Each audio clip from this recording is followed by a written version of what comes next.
आपला विद्यार्थी कुबेरवडे इथं ज्यावेळी तुम्ही 11वी त्याचं ॲडमिशन घेतलं, ॲडमिशन घेताना असं काय वाटलेलं की ह्या ठिकाणी तुम्हाला ॲडमिशन घ्यावं, म्हणजे रॉयल अकॅडमीबद्दल एकंदरीत तुमचं मत? मॅडम, मी माझं बॅकग्राऊंड सांगतो. मी एक्समेन आहे आणि मी वयाच्या 17 वर्षी आर्मीमध्ये भरती झाले. तर जे माझं बॅकग्राऊंड मी ज्या ह्याच्यातून पार पडलेलं, मला जे माझं लाईफस्टाईल जसं मला आर्मीच्या ह्याच्यामध्ये मी घालवलेलं आहे, ओके. इथं आल्यावर मला ते हा एक आमचं एक आर्मी छोटंसं जसं युनिट असते किंवा लोकेशन असते असं वाटलं.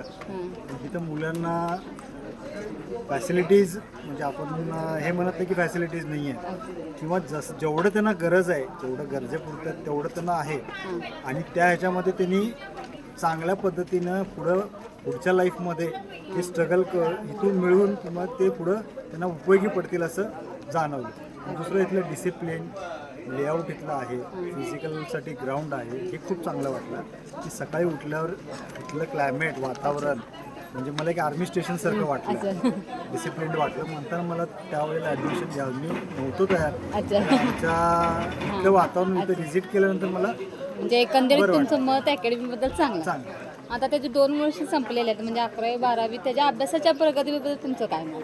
अभ्यासाची प्रगती म्हणजे घरी जे मोबाईलचा उपयोग होत होता, असं नाही म्हणत की मोबाईलचा उपयोग नाही झाला पाहिजे, तर शिक्षणासाठी झाला पाहिजे किंवा त्यांना चांगलं शिकण्यासाठी झाला. तो कमी होऊन म्हणजे मोबाईलचा वापर कमी झाला, प्लस फक्त त्याचं फिजिकलवर चांगलं हे झालं. आणि अभ्यासाच्या बाबतीत फिजिकल चांगलं असेल, फिजिकल हेल्थ चांगलं असेल तर अभ्यास पण मन लागणारच 100%.